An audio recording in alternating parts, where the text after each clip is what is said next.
Bonjour tout le monde, j'espère que vous allez bien. Et on y va pour la guidance du jour. On va commencer par un petit message d'Ho'oponopono pour voir sur quoi on essaye d'attirer notre attention. Alors je vais prendre la première qui tombe. Je parlais des choix et des décisions lundi, je crois. Le bonheur se développe dans les petits actes du quotidien. Il n'est pas nécessaire de faire de grandes choses pour être dans le bonheur. Celui-ci se trouve dans les gestes les plus anodins de la vie quotidienne. Qu'est-ce que vous faites aujourd'hui pour être heureux, pour vous sentir bien? Voilà, je pourrais arrêter la guidance là, très honnêtement. Mais non, sans rire. Ça, c'est très vrai, hein. C'est-à-dire qu'on pendant très longtemps, on est en quête de ce qui va nous aider à aller mieux, du grand événement ou de la personne qui va venir et qui va transformer notre vie. Alors que la vie se transforme au quotidien dans chaque décision que vous prenez.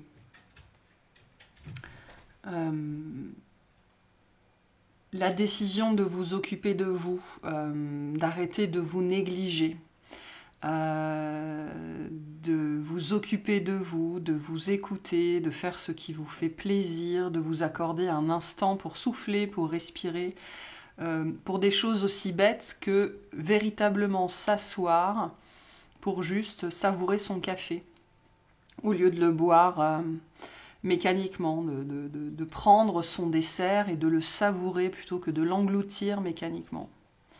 D'accord ? Le bonheur, c'est là, maintenant. Dans ce que vous faites pour vous sentir bien. C'est pas demain, c'est pas dans 3 jours, c'est pas dans 10 ans, c'est pas quand vous aurez perdu 10 kilos, c'est pas quand vous aurez rencontré la personne de votre vie, c'est pas quand vous aurez changé de travail. Ce sont des choses qui peuvent vous aider à améliorer une condition ou à changer une condition qui a besoin d'être changée si elle a besoin d'être changée, si elle est injuste pour vous. Mais au-delà de ça, ça commence par les toutes petites choses. Par les toutes petites choses. C'est ce qu'on vous dit ici, c'est ce qu'on vous a dit cette semaine. C'est le message qu'on a eu cette semaine et qu'on nous répète encore aujourd'hui. Donc, sachez prendre du plaisir dans les petites choses. Qu'est-ce que je vais prendre? J'en ai aucune idée. Qu'est-ce que je vais prendre? J'ai envie de prendre des petits messages de ça. Comment ça s'appelle déjà? L'oracle des âmes blessées ou un truc comme ça. Bon, bref. Je vais juste prendre des cartes comme ça et puis on va voir où ça nous mène. Ça m'a l'air un petit peu volubile, un petit peu volatile ce matin. On va voir. Ah oui, d'accord, ok. Ensuite, on ira voir pourquoi on nous dit tout ça. Parce qu'a priori, il y a pas mal de messages à sortir. Alors. Hop, hop, hop.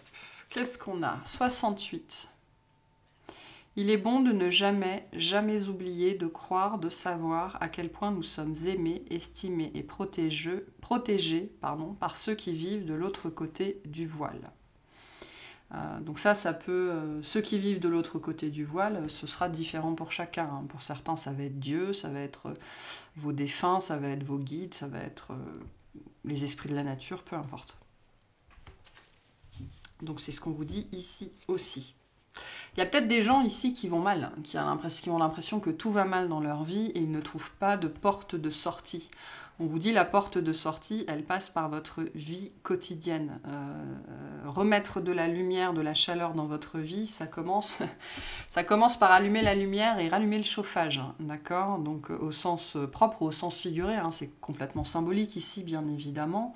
Mais vous avez ce pouvoir-là sur votre vie d'allumer la lumière et de rallumer le chauffage.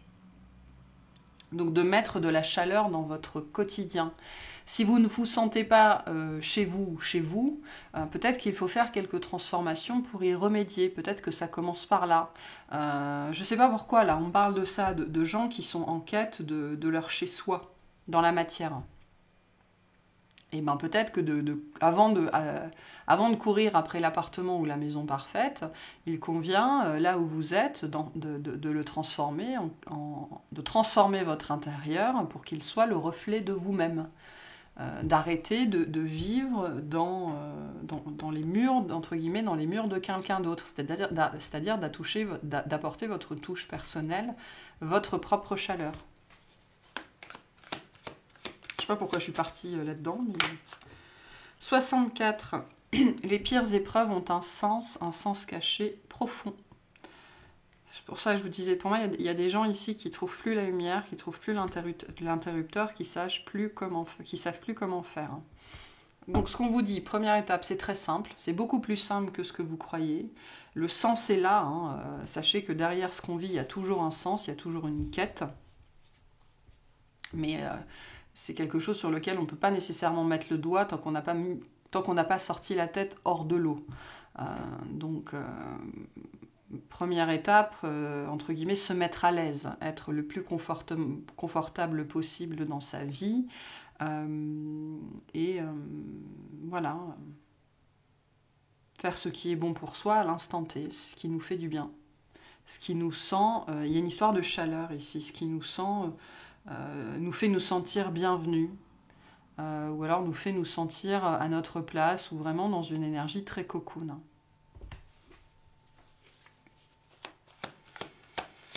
Il y a des gens ici qui ont besoin de se sentir comme ça, protégés, aimés, entourés. La première personne qui peut faire ça avec vous-même, c'est vous-même, en vous apportant ce type d'attention-là.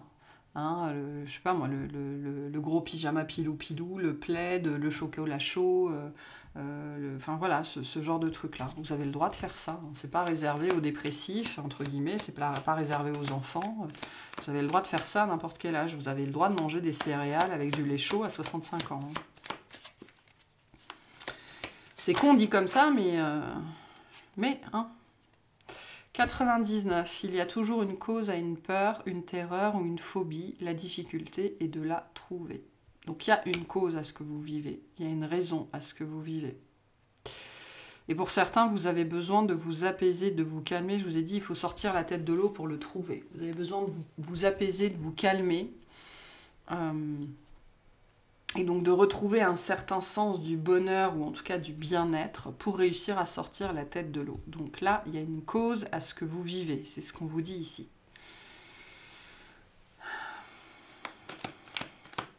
S'il y a autre chose.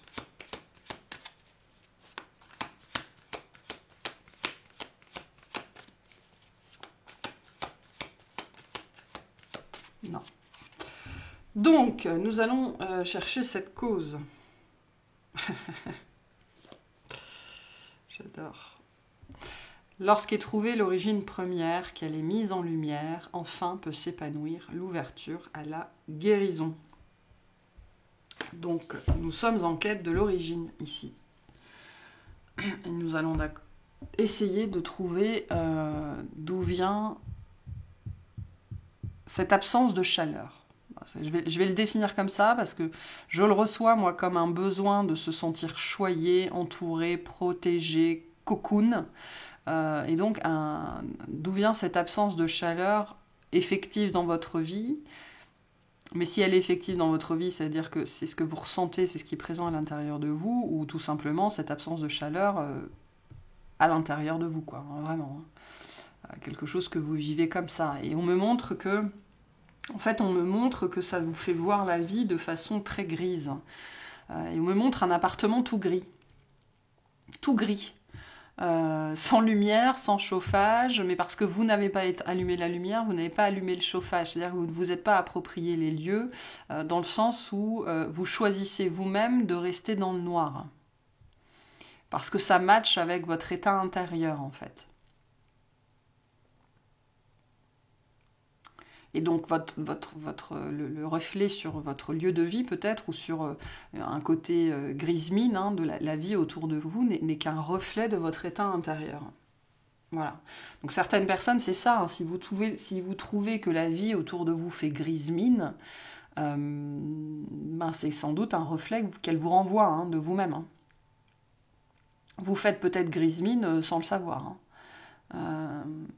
Mais voilà, je sais pas, on me montre un appartement tout gris avec une personne assise en plein milieu là sur un canapé. C'est très précis comme image, hein. Un appartement en pleine ville, j'ai envie de dire en centre-ville, où tout est éteint, tout est gris, et j'ai quelqu'un qui est là assis sur son canapé en train de se lamenter que tout est gris.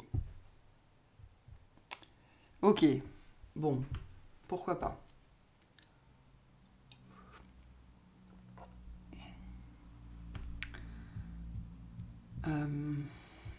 Donc là, on cherche la cause. On cherche la cause, on cherche la cause. Alors, la cause. Est-ce qu'on peut nous aiguiller sur cette cause, s'il vous plaît? Le diable. Je suis magnifique, je suis horrible, j'ai peur de tout, je n'ai peur de rien, tout est grave, rien n'a d'importance. Au fond, tout au fond, les pieds ancrés dans la glèbe, tout n'est que jeu et la créativité jaillit sans entrave. Encore faut-il oser descendre. Donc le diable. Derrière, on a le roi d'épée, donc le mental en puissance. Le stress, les angoisses, l'ombre qui remonte... Ok, les parts d'ombre qui remontent, le refus d'accepter sa grise mine, hein, je pense que c'est ça. Le refus d'accepter, ça me parle de l'éminence grise ici, le refus d'accepter la part un peu plus grise de soi, le refus de lui laisser une place dans sa vie. On a tous le droit d'être morose, hein, on a tous le droit de pas être drôle, de pas avoir envie... Le truc qu'il faut bien comprendre par rapport à ça, c'est que pendant très longtemps, on nous apprend qu'il ne faut pas être comme ça. Hein, et donc, c'est un réflexe hein, qui est très souvent inconscient, où on pense qu'on est l'éminence grise, alors que c'est pas vrai. Hein, c'est le diable en nous qui nous fait faire ça, qui nous fait cultiver cette mélancolie-là et qui nous fait maintenir ce filtre gris sur la vie, d'accord? Donc là, vraiment, on vient vous dire que cette cause que vous cherchez, elle n'est nulle part si ce n'est à l'intérieur de vous. De toute façon, toutes les causes sont toujours à l'intérieur de nous. Le diable parle d'une dualité aussi, d'une capacité de transformation, mais là, ça nous parle aussi d'une créativité qui est sans doute absente de votre vie. Le bonheur se développe dans les petits actes du quotidien. Se faire plaisir, c'est aussi développer sa créativité, faire ce qui nous fait plaisir, mais faire dans l'action de créer. Le diable est une carte très puissante en termes de créativité. D'accord ? Sur ce tarot-là, qui est le tarot de Marseille le plus répandu, le diable porte une épée, mais sur le tarot originel, sur vraiment les versions les plus anciennes, le diable porte une torche. D'accord ? La torche représente le feu créateur, la vision aussi, l'intuition. Donc là, pour moi, c'est lié à une notion de créativité qui n'est pas explorée, qui n'est pas exploitée, qui n'est pas... et on avait cette idée ici de mise en lumière, hein, lorsqu'est trouvée l'origine première et qu'elle est mise en lumière. Donc, il y a besoin... C'est pour ça que je vous ai dit, il y a besoin d'allumer la lumière et le chauffage.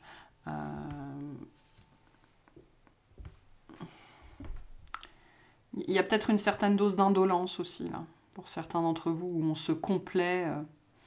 dans son registre un petit peu gris, un petit peu sombre. On vous dit ici aussi, il vous revient à vous d'allumer la lumière. C'est ce qu'on vous dit avec ma première carte-là. Hein. Le bonheur, ça commence par vous. Et il revient à vous d'allumer la lumière de votre appartement. L'appartement est un symbole. Hein. Pourquoi j'ai ça ici? C'est là, c'est la pièce dans laquelle vous vivez dans toute votre vie. Hein. Pendant très longtemps, on vit dans une pièce intérieure symbolique qui est complètement encombrée. Il ne tient qu'à nous de faire le ménage, de redécorer, et puis derrière une armoire, on va trouver une porte. Il y a quelque chose ici de ce registre-là, hein, donc je vais le répéter, il ne tient qu'à vous d'allumer la lumière. Alors comment? Ça passe par là. Ce sont les petites choses. C'est-à-dire que de prime abord, se faire un chocolat chaud, ça a l'air de rien, mais en vérité, ça remonte le moral, ça fait du bien. Et une chose après l'autre, vous allez augmenter votre température, en fait. Hein, et vous allez pouvoir ressentir plus de chaleur intérieure. Et vous avez surtout besoin de ça, de chaleur intérieure.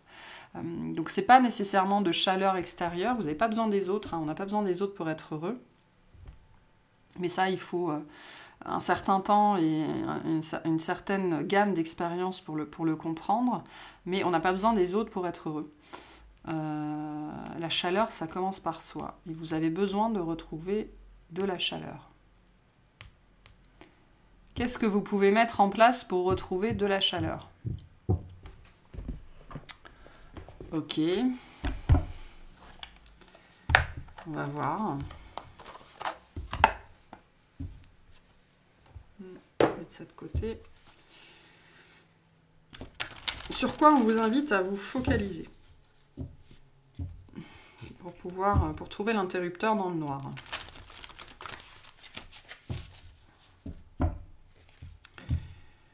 Trouver l'interrupteur dans le noir et en termes de créativité ici. Vous avez besoin de vous exprimer, c'est-à-dire c'est l'expression personnelle. Hein. La créativité, c'est l'expression personnelle, c'est comment votre langage intérieur se traduit dans la matière, que ce soit par l'écriture, le dessin, le sport, le jeu, la lecture, la musique, n'importe quoi. Une composition florale, ce que vous voulez. Une macramé, faire des colliers de perles, enfin peu importe. Alors, qu'est-ce que vous pouvez faire pour ça? La médecine. La médecine du cœur, celle de l'amour, est une médecine universelle. Donne-lui vie en intégrant 3 gestes ou 3 actions dans ton quotidien. Hein, on est dans le quotidien. Qui viendront équilibrer l'énergie, la vitalité et la puissance de ton cœur. Donc, 3 choses par jour, c'est l'ordonnance du jour. Tous les jours, qui vont vous faire plaisir, qui vont vous faire vibrer. Ça peut être regarder un vieux film, ça peut être prendre le temps d'écouter une musique en particulier, ça peut être marcher 5 minutes sous la pluie, n'importe quoi qui va vous faire battre le cœur, littéralement. Et on vous dit 3 actions au quotidien. Parce que là, j'ai des gens qui ne vivent plus. C'est-à-dire qu'ils se lèvent, ils font du sport parce que c'est automatique, ils sortent le chien parce que c'est automatique, ils vont travailler parce que c'est automatique, ils sortent boire un verre parce que c'est automatique, ils rentrent chez eux parce que c'est automatique. Voilà, c'est automatique. Mais ils sont en mode automatique en fait. Comment on sort du mode automatique? En faisant des choses qui nous fassent ressentir des choses. D'où cette notion de créativité et d'expression personnelle. Vous avez besoin de ressentir pour sortir de cette grisaille-là, pour remettre de la chaleur et de la lumière dans votre monde. Et pour ça, il faut sortir du mode automatique. Et donc, il faut faire des choses qui vous font plaisir et qui vibrent avec vous. Même des petits trucs à la con. Hein.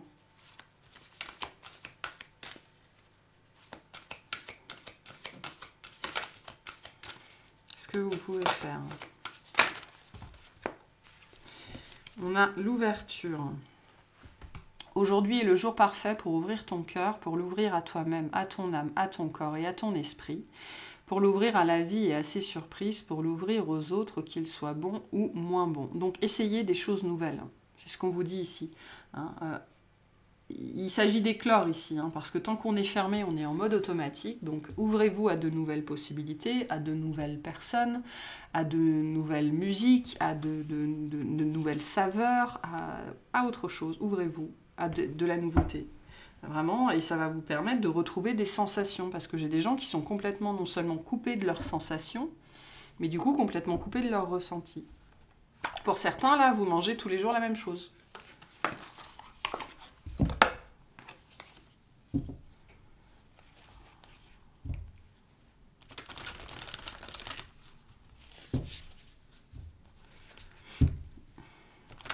Ok, qu'est-ce que vous pouvez faire?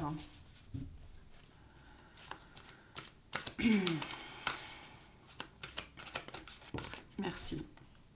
Se laisser bercer. Laisse-toi bercer par les eaux de la vie, les eaux de la joie, les eaux de l'abondance. Il n'est plus temps de faire. Délecte-toi de ce moment maternant, enveloppant et empreint de douceur. Donc, prendre du temps pour soi. Si vous avez une baignoire, apprécier de se laisser couler un bon bain. Se laisser transporter par la musique, se laisser transporter par la sensation du vent. Voilà, tout ça qui est gratuit. Hein. Enfin, l'eau, vous la payez, mais pas forcément très cher. Mais qu'est-ce que c'est que cette remarque? Donc, se materner, prendre soin de soi, vous en avez besoin. Vous occuper de vous.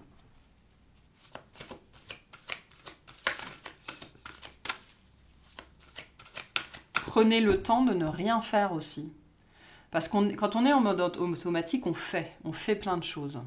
On travaille, on fait le ménage, on fait les courses, on s'occupe de ses factures, on s'occupe des enfants, on s'occupe du chien, on s'occupe du chat, on fait la cuisine, on range, on machin, on bidule, on tartin et patin, machin, couffin. Et tout ça, c'est en mode automatique. Donc arrêtez de faire tout ça. Ou si vous le faites, mettez de la conscience dessus. Soyez présent à vous-même pour sortir du mode automatique.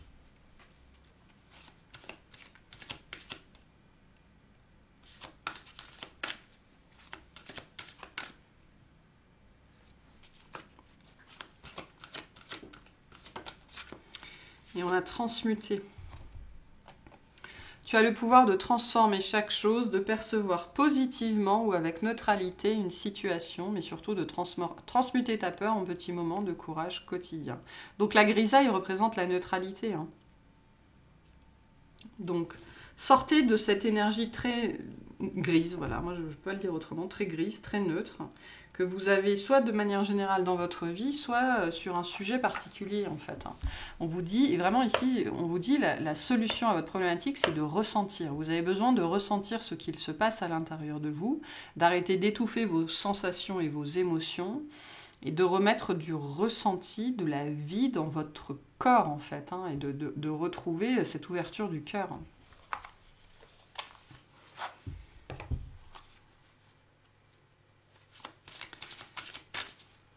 Qu'est-ce qu'on a d'autre ici? 2 dernières cartes, s'il vous plaît. La couronne. Place fièrement ta couronne sur le sommet de ton crâne et canalise pleinement les sagesses de l'univers via ton chakra coronal. Tu seras surpris de tes capacités intuitives innées. Donc vous pouvez travailler là-dessus aussi, d'accord? Ça vous permettra de réaliser que oui, vous êtes bien connecté, oui, vous recevez bien des messages, comme tout le monde, hein. Comme tout le monde. Pour certains, on vous invite à travailler sur la notion énergétique pour remettre du mouvement là où il n'y en a plus. Hein. Et on a quitté, qui a failli sortir tout à l'heure.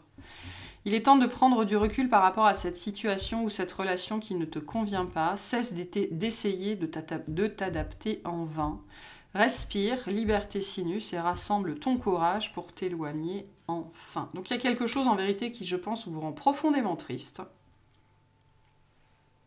Et vous n'arrivez pas à trouver le courage, la force, l'énergie de laisser ça derrière vous. Ça peut être aussi tout simplement que vous êtes dans une période un petit peu, oui, d'apitoiement, et vous n'arrivez pas à vous lever, c'est symbolique hein, bien évidemment, vous n'arrivez pas à vous lever de votre canapé pour aller allumer la lumière. Personne ne va l'allumer à votre place.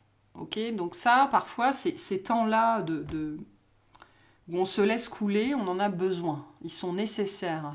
Mais quand ils nous poussent à entrer en mode automatique et qu'ils nous coupent de nos ressentis, c'est là que la sonnette d'alarme devrait retentir. Probablement qu'elle retentit depuis un certain temps avec le diable. Hein. Donc là, on vous invite vraiment à vous demander ce qui vous a mis dans un état pareil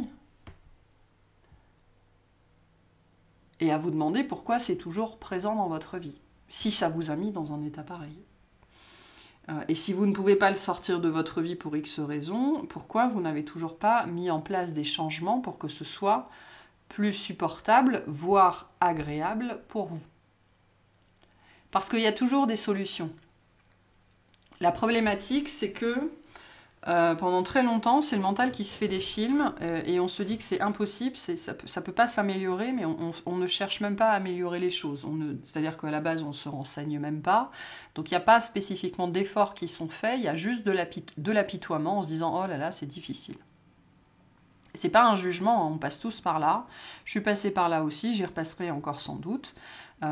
Mais là, pour moi, on parle de ça, hein, de choses qui sont difficiles, on ne remet pas ça en cause, mais qui sont rendues encore plus difficiles par un certain degré d'apitoiement qui vous empêche, qui vous cloue sur place, en fait. Hein.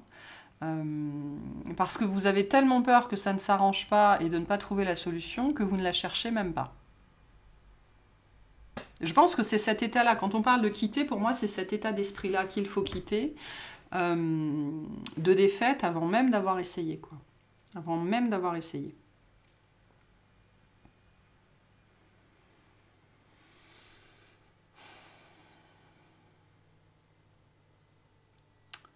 Ok, bon.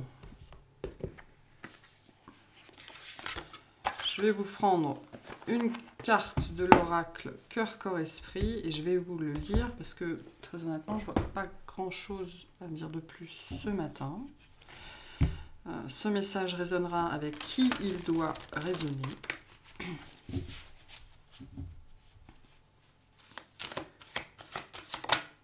Merci. Et on a le 12. Enracinement. Vos appuis sont solides. Et en dos de deck, acceptez vos contradictions. Je vais vous lire la carte du 12.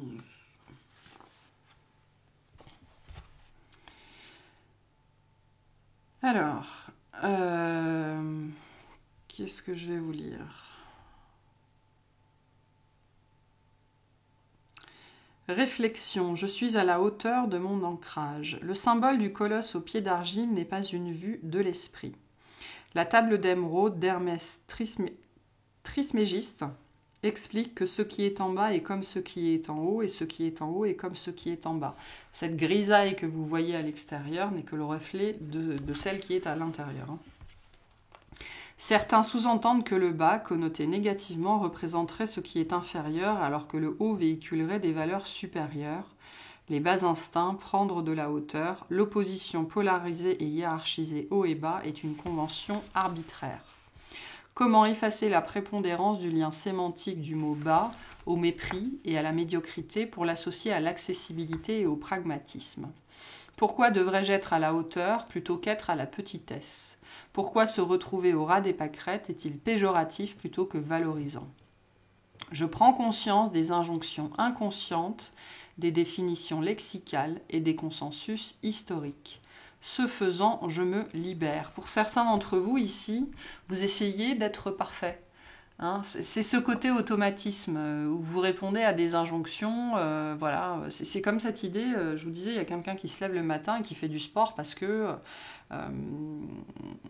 alors il ou elle est épuisé, littéralement, mais qui fait du sport parce que c'est de manière générale admise que voilà.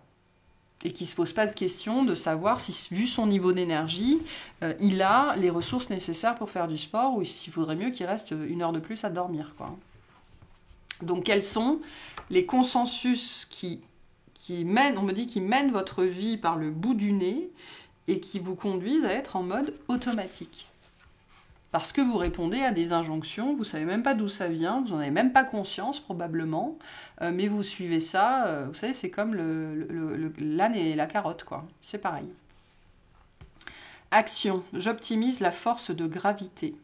Je mesure la qualité de mon ancrage par la surface et l'intensité du contact de mes pieds avec le sol. J'apprends à décoder les messages de mes plantes de pied. Service de renseignement fiable quant à mon positionnement. Je répartis mon poids en étalant mes voûtes plantaires et en plaçant mon axe vertical au centre de mes deux pieds. C'est ainsi que mon corps et mon cerveau m'informent par proprioception et introception et interoception sur ma posture et mon équilibre. La position du moindre effort est celle qui me stabilise le mieux. Elle place chaque partie de mon corps l'une au-dessus de l'autre, de la tête aux pieds. Chaque articulation, cou, épaule, bassin, genou, cheville, coude, poignet, n'a alors aucun effort inutile à fournir. Si je suis relâché, l'énergie gravitationnelle me traverse de haut en bas pour m'ancrer et m'enraciner de manière optimale. Je laisse la force de gravitation universelle et me détendre et m'alléger de mes tensions.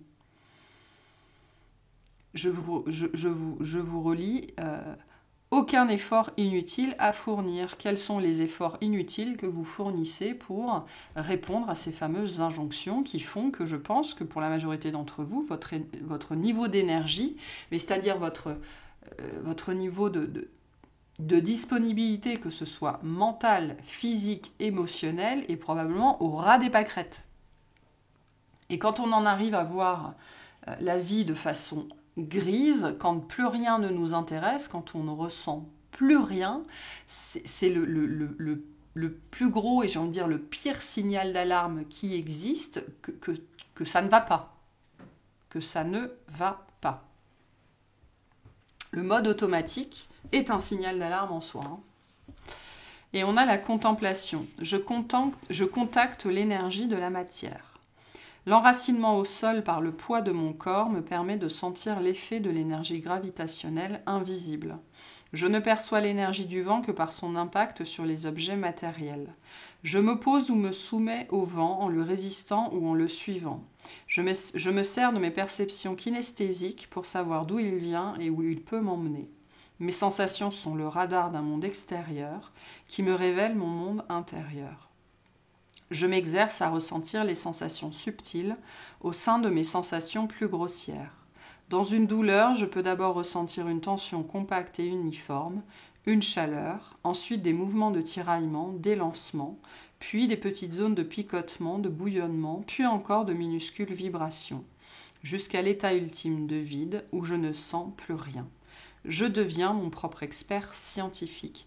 Il n'y a que vous pour savoir comment vous allez véritablement. Il n'y a que vous pour savoir si vous êtes en forme. J'ai des gens ici qui sont complètement déconnectés de leur jauge intérieure, qui ne savent même plus se lire eux-mêmes, et qui sont dans cet état de grisaille et donc de brouillard permanent.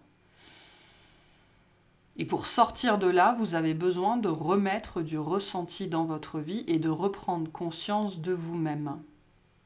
Ça passe par le corps, pour certains d'entre vous, mais le corps, quand on vous dit ça, il ne s'agit pas de courir un marathon, absolument pas.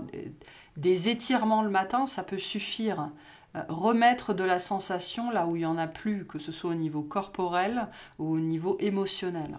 C'est ce qui va vous permettre de sortir, de commencer à sortir les petites choses pour vous permettre de commencer à sortir de cette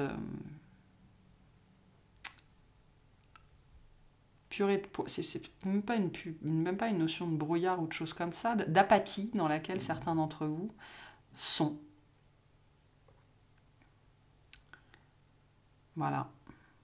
Je sais pas quoi vous dire d'autre. Il y a sans doute rien d'autre à dire de toute façon. Ça fait 33 minutes que je parle. Je vais juste finir avec une carte de la magie de la lune et puis vous verrez bien comment ça résonne en vous. Hein. Parce que là, comme ça, je ne peux pas faire grand-chose de plus. Hein.